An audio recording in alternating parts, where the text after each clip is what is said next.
Okay, so I am going to do another story time video. A few people were saying how they like them.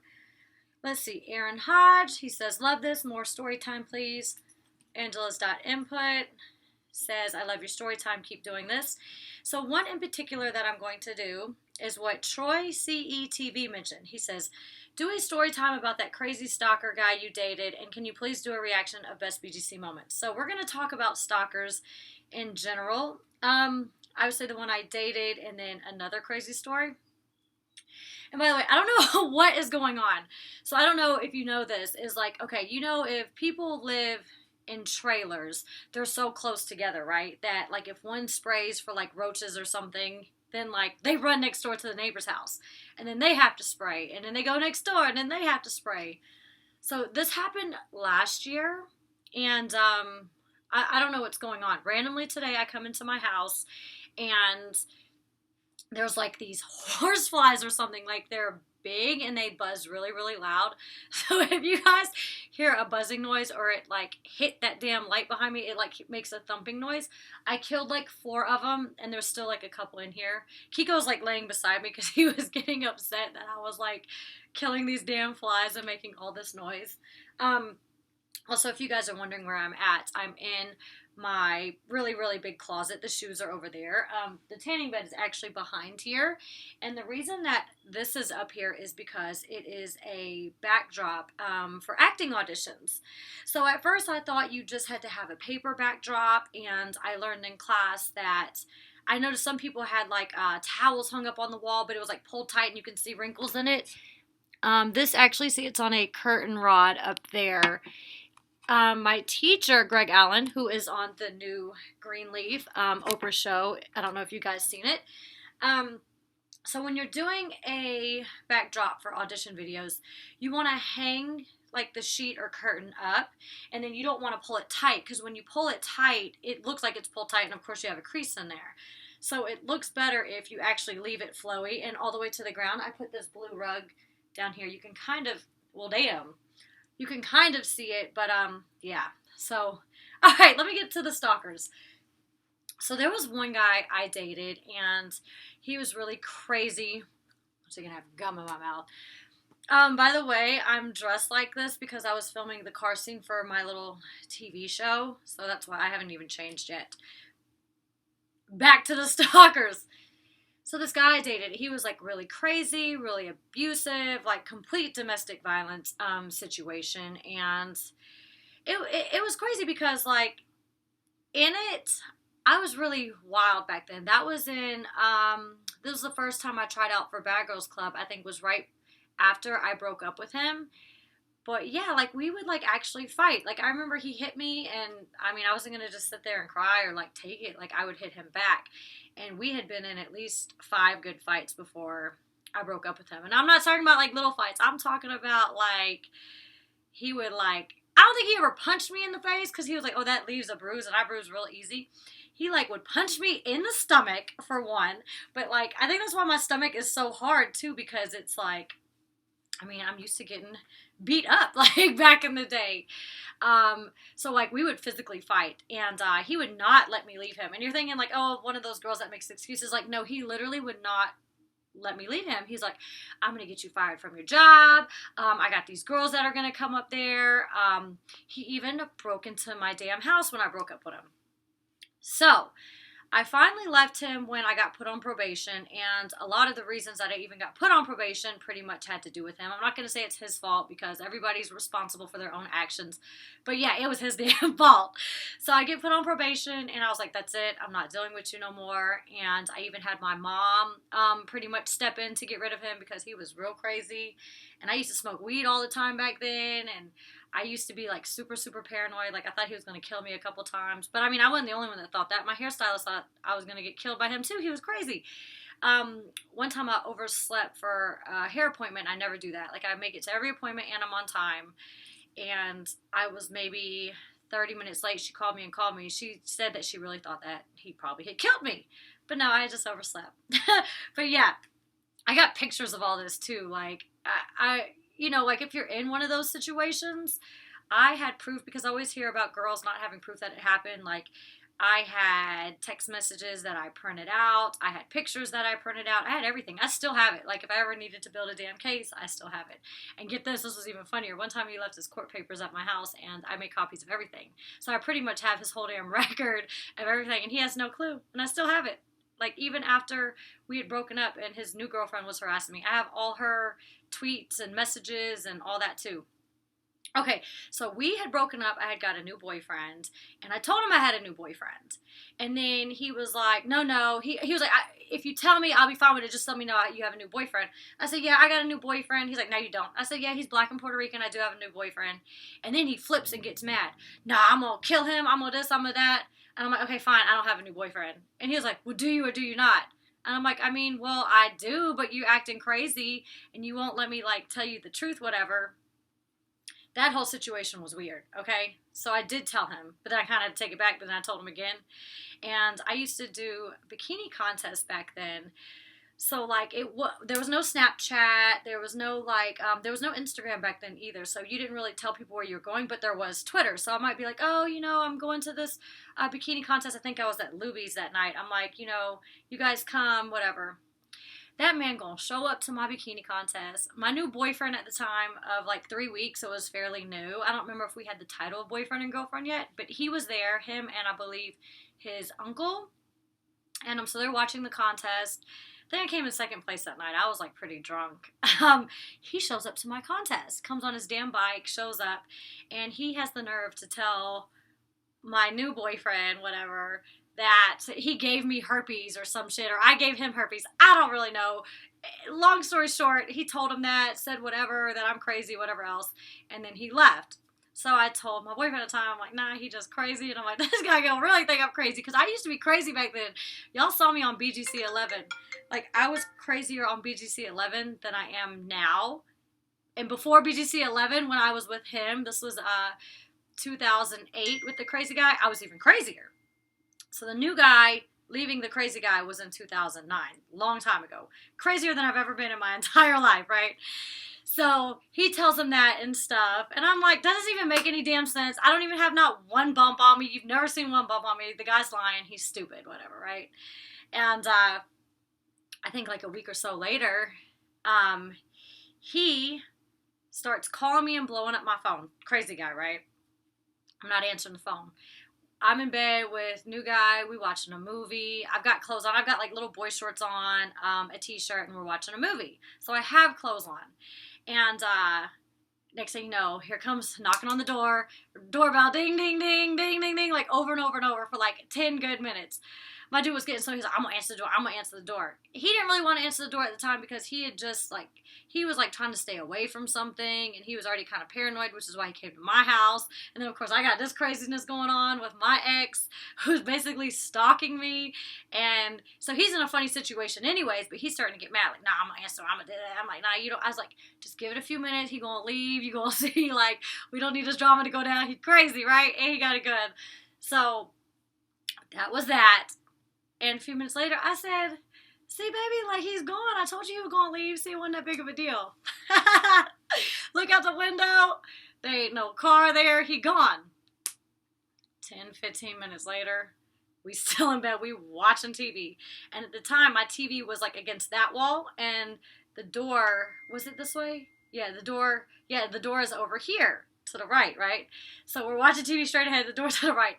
All of a sudden, I see a big fucking shadow standing in the door. Sarah, I need to talk to you. I was like, oh my God, we about to die. Like, we about to die, right?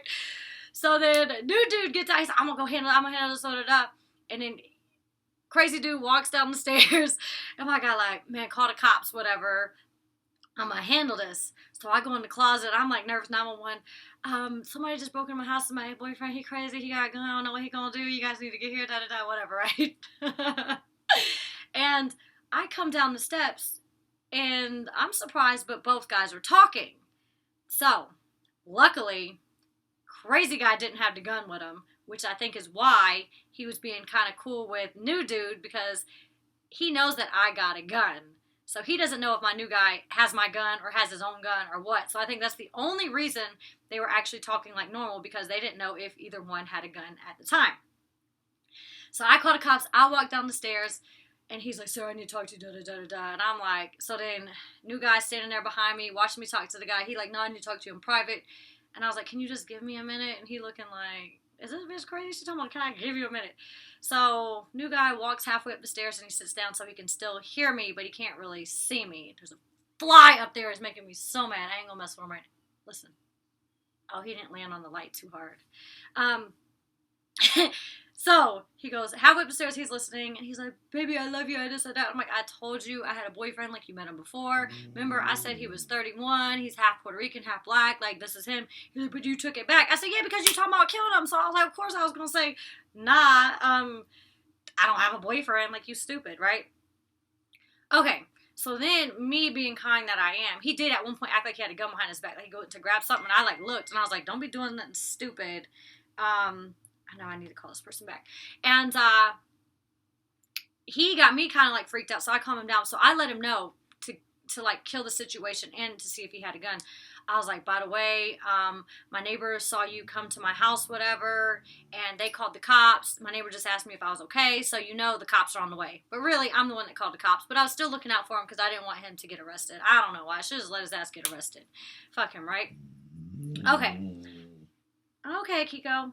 So he leaves. Okay, before he leaves, I said, "Well, how did you even come in here? Like, you came through the doggy door? Like, what? You came through the..." This is before I had an alarm system, before I had cameras and stuff. So I'm like, "You came through the doggy door? What kind of grown-ass man comes through the dog door?" And he was like, "No, I didn't come through the dog door. No, I had a key made." I'm like, "So why didn't you come through the front? You came through the back or the side, whatever." He was like, "No, I didn't come through the dog door." So he looking real stupid. Okay, he leaves. I guess he had parked his car like a street over, so he like walked to my house. So he goes to get his car, he leaves. Oh, and then out of all things, I hear a phone ring, and I'm like, "What the fuck," right? I look out in the garage, so right in front of the dog door was his cell phone. And I answer the phone, and it's like this girl that he was cheating on me with forever, that he says that he wasn't, and like they've known each other since high school, and she lives with him, and they used to date, but then they don't, and it was just really weird. Like, the whole situation with him was really weird. He was a liar. So I answer the phone. I was like, "Yeah, can you tell him he left his phone at my house? Like, he can come get the phone back, right?" He, I guess, realized when he gets to his car that he left the phone. He comes back to my house. I give him the phone, and I'm like, "Oh, by the way, Monica called. You might want to call her back," you know?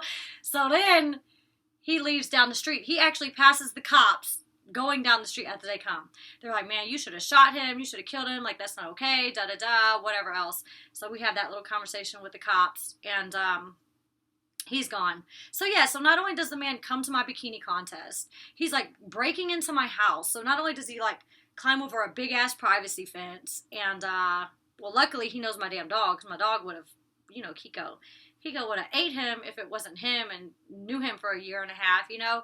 So like my stairs creak too. So like he literally had to walk up my stairs like this, like corner to corner with his feet apart to not make a creaking noise. Like, who does it? And he had a beer. He opened a beer that was in the garage and left it sitting outside too. He didn't even finish half of it. I guess he was just, he was tripping. So a couple months later, he's calling and calling me. I'm not answering the phone. And he's like, "You gonna regret that." And then he has the nerve to put my phone number on Craigslist. He said, "Moving, sale, or something, everything free, you just need a truck to pick it up," or some shit like that, right? Puts my number down. I was getting a million phone calls to where I couldn't even dial out. I was trying to call him to be like, "Take my number off," and I could not get one phone call out because people were calling back to back thinking that they're getting free damn furniture. I had to call him from my house phone. I'm like, "Take it off." He's like, "You answer the phone next time I call you," right? I was like, oh Lord. So that happened. He posted my number online, and then he had the nerve that night. He was like, yeah, you gonna regret that. You gonna regret it. I'm like, okay, whatever. What else can this stupid, crazy guy do, right? And wake up the next morning, and at the time, my dad had lived with me. My dad goes, "Sarah, someone spray painted your truck." I said, "What?" He said, "Yes, someone spray painted your truck. Come outside." I come outside. I'm half asleep. I'm looking at my truck, and I'm like, "What?"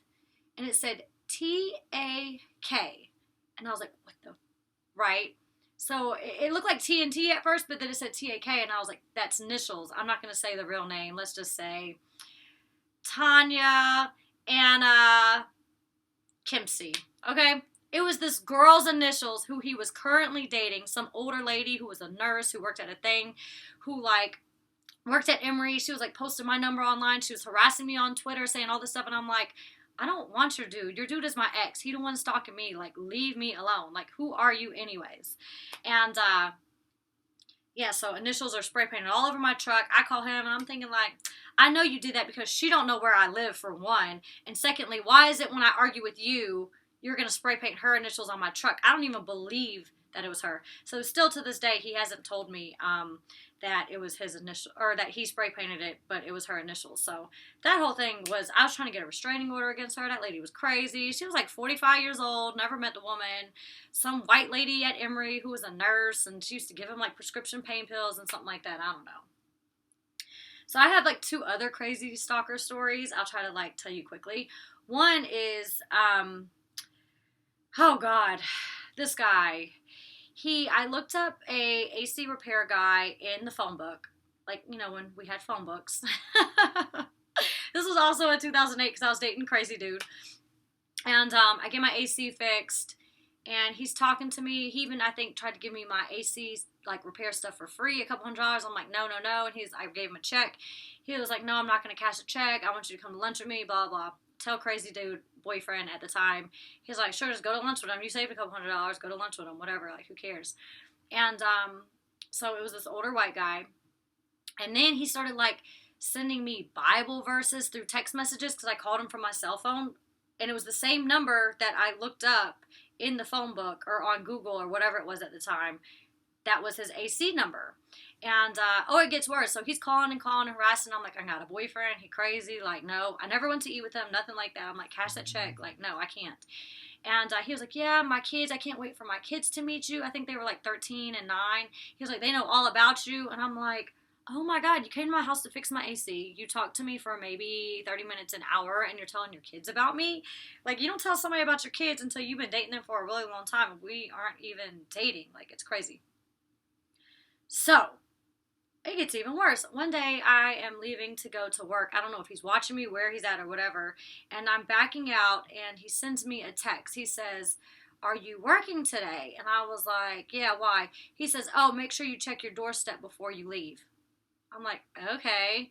So I'm backing out of my garage, and I notice there is a bucket of 10 individually wrapped 1 dozen roses. So a dozen wrap, a dozen wrap, a dozen wrap. He basically went to Kroger and bought the entire bucket. He even left them in the damn bucket. He bought like the 1 dozen individually wrapped roses and left them on my doorstep. And with a card. I'm like, so not only is he watching me, he knows when I go to work. He left the roses at my door. And he gonna call me and be like, check the door before you go to work. I was like freaked out. I called my dude. I said, oh my God, he gonna kill me. So then he leaves me a card. I actually still have the card because I thought it was like funny. Like, I be keeping stuff that like fans send me, they make me and stuff. And I ended up keeping this card. Oh Lord. So I don't want to say the name once again. He might watch this and kill me. So let's just say his last name is Johnson. All right. So on the card, it says, to Sarah Johnson, my first name with his last name. And I'm like, okay, you gotta be kidding me. The card had like red roses on it. It says, love at first sight, to Sarah Johnson. When I met you, I knew, like, I fell in love with you instantly, da-da-da. I want to get to know you. I wanted to, it was like a full-blown love letter. So I tell crazy dude, I said, this man crazy. He came to my house, he did this, he did that. So then he getting all mad, ego, and said, like, I'm going to call him. I'm going to have my boys invite him to their house to get their AC fixed, and we all going to whoop his ass. And I'm like, let's not do all that. I tell the guy, I said, leave me alone. I'm going to get a restraining order. Then he has one of his friends that's a female write me on Facebook, like, please just talk to him. I'm like, no, I told him to leave me alone. She was like, well, he's not talking to you. I said, he's using you to talk to me, so he's still bothering me. He's still talking to me. And I don't remember how it finally ended, but I think crazy dude called him and finally put a stop to it. Okay, actually, I decided to cut the last stalker video out, and reason being is because this is fairly recent, and I don't want to put myself or my life in danger, so that's why this video is a little bit chopped up, so I'm not going to tell you the third stalker story, but it was definitely crazier than the last 2, but yeah, like, I ain't playing with these people no more. Like, I ain't being nice to strangers like that. People ain't coming to my house. You come to my house, I'm gonna shoot you. I'm gonna kill you. I'm gonna be watching you on my cameras. Like, I'm gonna post you online. Like, I'm not playing. Kiko gonna attack you. No more stalkers. But yeah. If you guys have any more video ideas that you would like me to do, comment below, and I will read through them as always. But until next time, I love you guys. Mwah.